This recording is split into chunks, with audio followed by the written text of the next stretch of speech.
मित्रो, आपल्याला आता आत्मनिर्भर बनण्याची गरज आहे असं आपण हे वाक्य अनेकदा ऐकतो. त्या वाक्य अतिशय गरजेचं आहे, परंतु त्या दिशेनं आपल्याला पावलं पण टाकावे लागतील आणि हे एकट्या दुकट्याचं काम नाही. ही गोष्ट आपण लक्षात ठेवणं अतिशय गरजेचं आहे. तर आपला देश कोणकोणत्या बाबतीत परदेशावर अवलंबून आहे हे आपण याचा शोध घेतला पाहिजे. आणि परकीय वस्तूचा वापर करू नका हे स्टेटमेंट तितकं काही बरोबर नाही, पण वापर करू नका असं म्हणण्याऐवजी आपल्या देशामध्ये कोणकोणत्या बाबीची कमतरता आहे, ज्या कमतरतेमुळे आपल्या परदेशावर आपल्याला अवलंबून राहावं लागते, त्या गोष्टी आपण आपला शोध घ्या, त्या बाबींचा शोध घेणं गरजेचं आहे. उदाहरणार्थ, आपल्या घरी एखादी गोष्ट नाही आणि आपण ते दुसऱ्याच्या घरातली वस्तू घेऊन काम भागवत आहोत, तर त्यांची वस्तू वापरायची नाही. मग काय उपाशी राहायचं का असुविधेत जगायचं का काही जण म्हणतात नाही तसंच मी मरून जाते पण त्याचं खाईना आणि त्याचं पिईना, असं हे काही एवढं उचित नाही. तर मला या निमित्तानं सांगायचं आहे की केवळ परदेशी वस्तूचा, परदेशी तंत्रज्ञानाचा, परदेशी संसाधनाचा द्वेष करणं आणि द्वेष करा सांगणं हा काही माझा उद्देश नाही. आणि द्वेषावर विकासाची इमारत कधी उभा राहत नाही. मला या निमित्तानं आपल्याला हे सांगायचं आहे की आपण कोणकोणत्या बाबतीत वीक आहोत, कोणकोणत्या गोष्टीची आपल्याकडे कमतरता आहे याचा शोध घेऊन त्याला पर्यायी व्यवस्था, त्यांचा आदर्श घेऊन, त्यांची प्रेरणा घेऊन, त्यांचं प्रोत्साहन घेऊन, त्यांचं मार्गदर्शन घेऊन तशा पद्धतीच्या बाबी आपण विकसित करणं अतिशय गरजेची गोष्ट आहे. आता एक उदाहरण मी सांगतो की आता सोशल मीडिया माणसाची एवढी गरज झालेली आहे की दिवसाची सुरुवात सोशल मीडियानं होते बहुतांश जणाची. ही टीका म्हणून सांगत नाही, वस्तुस्थिती म्हणून सांगतो. आणि झोपेतून उठल्याबरोबर जसं सोशल मीडियाचं दर्शन आपण घेतो आणि झोपताना देखील सोशल मीडियाचं दर्शन घेऊन झोपलं जातं. बरेचदा पूर्वी लहानपणी आम्ही ऐकायचो देवाचं नाव घेऊन झोपायचे आणि उठल्याबरोबर देवाचं नाव घेऊन कामाला लागायची. माणसं आता सोशल मीडियाचं दर्शन घेऊन उठतात आणि सोशल मीडियाचं दर्शन घेऊन झोपतात, अशी एक पद्धत झाली. म्हणजेच मला हे सांगायचं आहे आपल्याला ह्या गोष्टी की सोशल मीडिया आता आवश्यक भाग झालेला आहे. आता मी सोशल मीडियाबद्दल सांगत असताना एक 2-3 बाबीचा मी उल्लेख करणार आहे. आणि त्या गोष्टी भारतीय आहेत का? उद्या त्या गोष्टी जर बंद झाल्या तर सोशल मीडिया ही आता मानवी गरज बनलेली आहे आणि ती आवश्यक गरज बनलेली आहे. थोडा वेळ व्हॉट्सअप बंद झालं, फेसबुक बंद झालं, इंस्टाग्राम बंद झालं, ट्विटर बंद झालं तर माणसं अस्वस्थ होत आहेत. अशोक खरात बाबाच्या व्हिडिओ कधी येतील म्हणून माणसं अस्वस्थ आहेत काही. असू दे. तर आता ती कोण देणार आहे मग तुम्हाला असे व्हिडिओ? यांनी बंद करून टाकलं तर, फेसबुक बंद करून टाकलं, व्हॉट्सअप बंद करून टाकलं तर मला तेवढ्याच व्हिडिओपुरतं बोलायचं नाही, तर एक सांगायचं आहे की ह्या कोण देणार आहे? आता हे परकीय बनावटीचे आणि परकीय कडे त्याची सत्ता असण्याचे हे सोशल मीडिया आहे. मला सांगा, ह्या सोशल मीडियाला काही पर्यायी भारतामध्ये आलेले आहेत, त्याकडं आपलं अजून लक्ष जात नाही.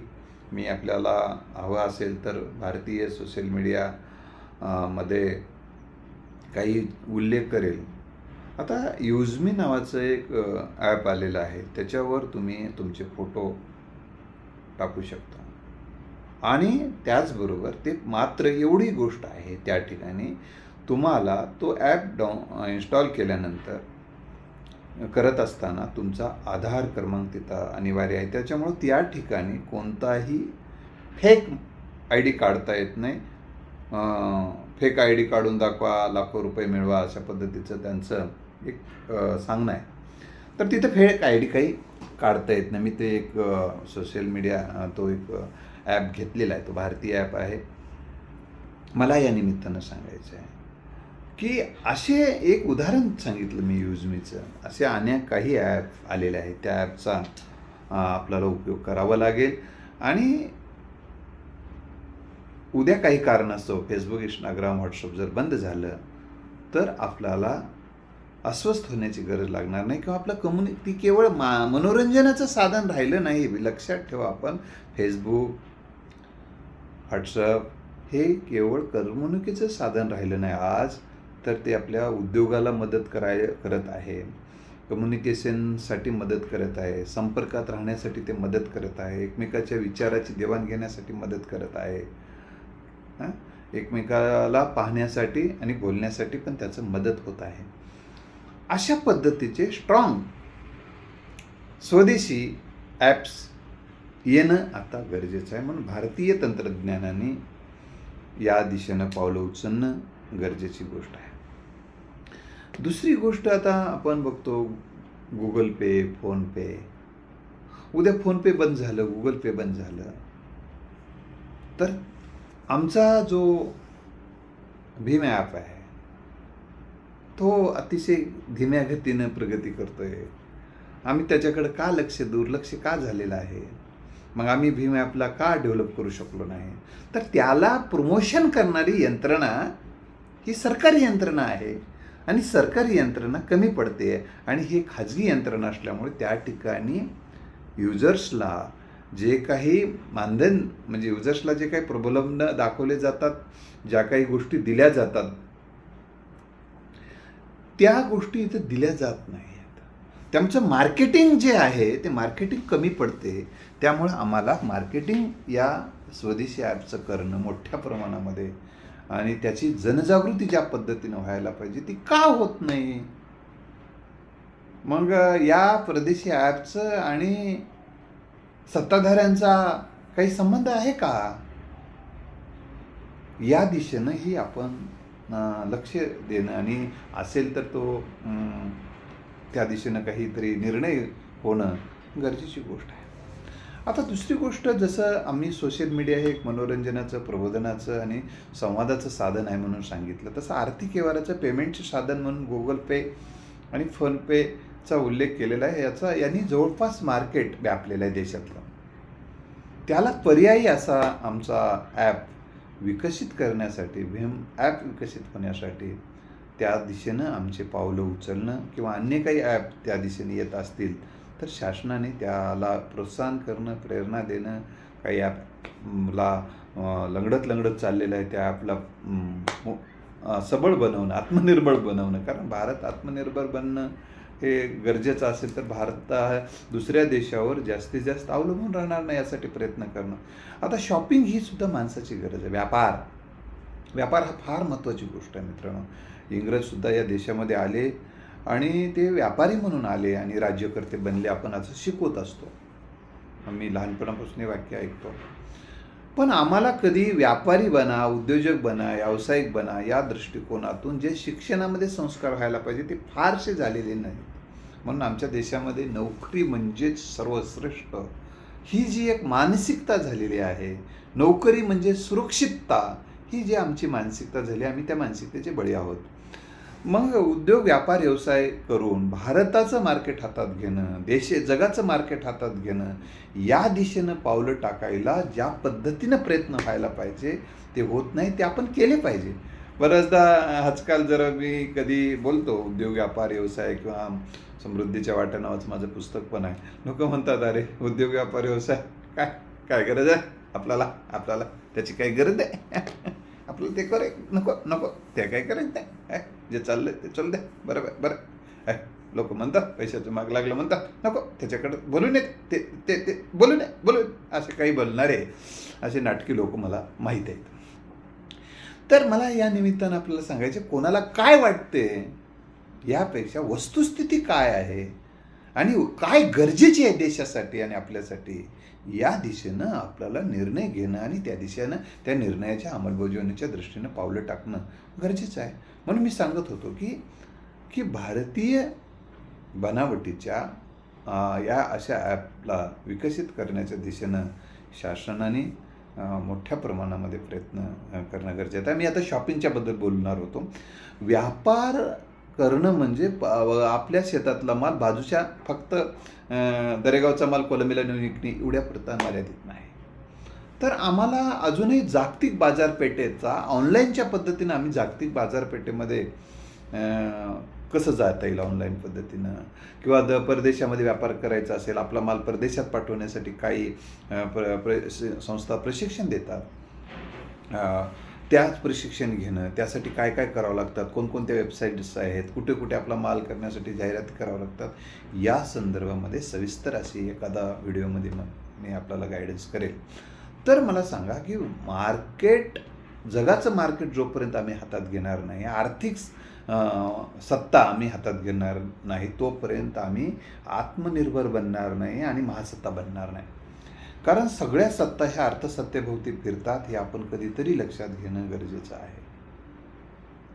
कार्ल मार्क्सनं सांगून ठेवले, सर्व सत्ता ह्या अर्थसत्तेभोवती फिरतात.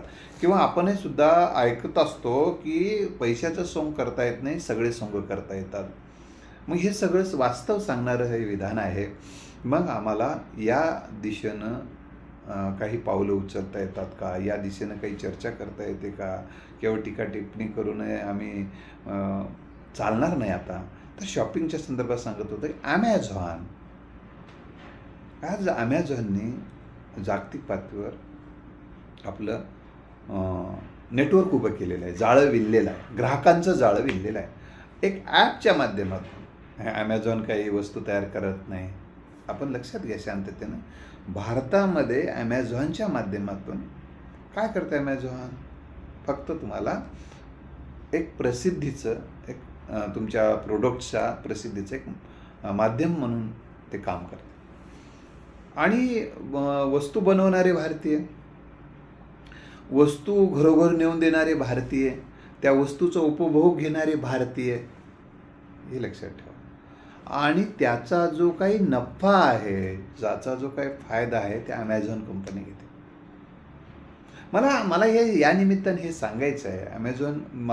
ॲमेझॉनचं माझं काही घरगुती किंवा धुऱ्याचं भांडण नाही आहे. तर मला सांगता येते की ॲमेझॉनला पर्याय देणारी यंत्रणा आम्ही उभी करू शकणार आहोत का? आणि ज्या काही यंत्रणा उभ्या झाल्या त्यांना आम्ही सपोर्ट करणार आहोत का? आता यूजमीचाच उल्लेख मी यानंतरही करेल की ॲमेझॉनवर त्यांनी पहिलं पाऊल टाकले आत्ता तरी. त्या ॲमेझॉनवर ज्या काही लाखो वस्तू आहेत, त्या काही प्रोडक्ट आहेत, ते काही इथं नाहीत, तेवढे फार कमी प्रोडक्ट आहेत ते. आता तर त्याची सुरुवात झाली. तर ते खरंच त्या ॲमेझॉनला फाईट देणार आहे का? आणि फाईट देणार असेल तर देण्यासाठी त्यांचे जे प्रयत्न चाललेत त्यांना आम्ही सपोर्ट करणार आहोत का? मग ॲमेझॉनला सपोर्ट करण्यासाठी मग यूजमी नावाचा जो ॲप आहे, प्ले स्टोअरला जाऊन तुम्ही तो घेता येईल. पण त्यासाठीचं तुम्हाला एक रेफरल आय डी लागतो. ते रेफरल आय डी तुम्हाला जर आवश्यक असेल तर मी या व्हिडिओच्या कॉमेंट्समध्ये मी देईल, त्या ठिकाणी ठेवेल, तुम्हाला सांगतो त्या डिस्क्रिप्शनमध्ये ठेवेल. तुम्हाला घ्यायचं तर घेऊ शकता. तर मला सांगायचं आहे ते हे की ॲमेझॉनसारख्या कंपनीने भारताचा जो पैसा आहे तो परदेशात घेऊन जात आहे. मला पैसा गेला म्हणजे काय झालं? पैसा म्हणजे काय पैसे घेऊन जाते का? नाही, डॉलर घेऊन जाते. मग आपल्या रुपयाच्या तुलनेत डॉलर किती किमतीला आहे? मग भारताच्या पैशाचं, रुपयाचं एवढं अवमूल्यन झालेलं असताना आमचा रुपया बाजारामध्ये टणटणीत पद्धतीनं गाजण्यासाठी, त्याचा प्रभाव निर्माण करण्यासाठी आम्हाला परदेशाचं परकीय चलन आपल्याला आता आपल्या हातात घ्यावं लागणार आहे. मग केवळ डॉलरच नाही तर वेगवेगळ्या देशाचं चलन आमच्याकडं कसं येईल, या दिशेनं आम्हाला प्रयत्न करणं गरजेचं आहे. त्या दृष्टिकोनातून या देशामध्ये उद्योग, व्यापारी, व्यावसायिक कसे तयार होतील जे की जगाच्या मार्केटमधचा ताबा घेतील. या दिशेनं वेगवेगळ्या यासाठी अशा शिक्षण संस्था, प्रशिक्षण संस्था विशेष उपलब्ध करून देणं आता गरजेची गोष्ट झालेली आहे. जसं आम्ही शिक्षक घडवतो, आम्ही प्राध्यापक घडवतो, आम्ही डॉक्टर्स आणि इंजिनियर घडवतो, तशाच पद्धतीने आम्हाला उद्योग, व्यापारी आणि व्यावसायिक घडवण्यासाठी ज्या काही संस्था नाहीत असं नाही, अजून मोठ्या प्रमाणात तयार झाणं गरजेचं आहे, हे आपल्याला या निमित्तानं सांगू इच्छितो. आता गरज झालेली आहे. आता साधं फूड डिलिव्हरीच्या संदर्भामध्ये सुद्धा आपल्याला भारतीय ॲप्स विकसित करणं गरजेचं आहे. झोमॅटो आहे, स्विगी आहे, असे जे ॲप तयार झालेत, केले गेले, त्यांची प्रेरणा घेऊन आपणही तयार करणं आता गरजेचे आहे. आता उबर आणि ओलाचं उदाहरण घ्या, ते वाहतुकीच्या संदर्भामध्ये. उबर काही ओला, उबर, मला सांगा, उबर आणि ओला काय गाड्या तयार केले? नाही. त्याचे ड्रायव्हर तयार केले? नाही. ड्रायव्हर आपलेच, गाड्या आपल्याच, आपल्या देशाच्या, म्हणजे विशेषतः परकीय कंपनीच्याही ते घेत असतील, पण मालकीच्या या अर्थानं. मग आम्ही काय करतो? त्या ॲपला फॉलो करतो आणि त्यांना पैसे देतो. त्या ॲप बहुतांशी नफ्याचा भाग ते घेतात आणि ह्या ॲपच्या माध्यमातून आम्हाला सुद्धा असे ॲप विकसित करणं, म्हणून भारतीय Indian knowledge system, IKS Indian knowledge system विकसित करण्यासाठी भारतीय तंत्रज्ञान, भारतीय संसाधनं, भारतीय प्रोडक्ट्स, भारतीय ज्ञान, तंत्रज्ञान आणि साधनं हे आम्हाला विकसित केल्याशिवाय भारत विकसित होणार नाही. 2047 काय, 2000 काय, 3000 काय, काहीच होणार नाही. स्वप्न पाहिल्यानं काही होत नसतं, स्वप्न सत्यात आणावं लागतं. आता आम्हाला दुसरा एक महत्त्वाचा मुद्दा आहे. आम्ही ज्या इंधनाच्या बाबतीत गॅस, पेट्रोल, डिझेल,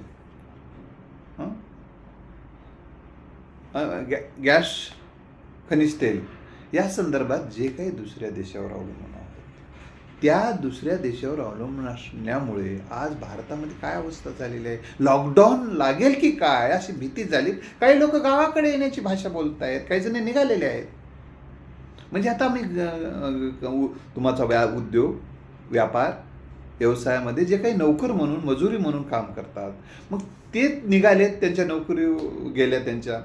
दुसरी गोष्ट, त्यांच्या लेकराच्या शिक्षणाचं काय, शिक्षण सोडून यावं लागतं, मग त्याचं काय. मग हे असं किती वेळेस होणार? कोरोनाच्या काळात झालं, आता या होते, अजून पुढं कधी होऊ शकते, युद्ध कधी होऊ शकते, कारण का अहंकारी माणसं कधी युद्धाला तयार असतात. तर या युद्धाच्यासाठी नेहमी होतील, कधी होणार. म्हणून आम्हाला या दृष्टीनं वायू, गॅस,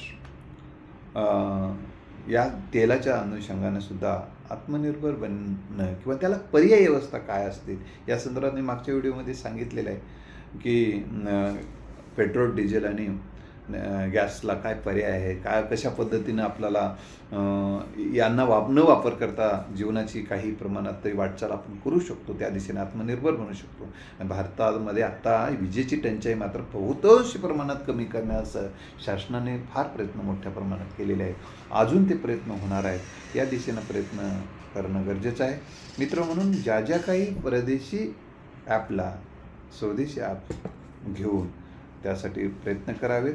आणि आपल्याला आणि या संदर्भात काय वाटते किंवा आपल्याला अजून कोणते स्वदेशी ॲप आहेत की जे विकसित होत आहे, त्याला आपल्याला सपोर्ट करणं गरजेचं आहे, ते आपण सांगा, त्याला आपण सपोर्ट करू.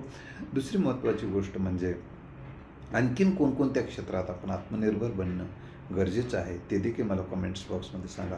त्या संदर्भात आपण चर्चा करू. धन्यवाद.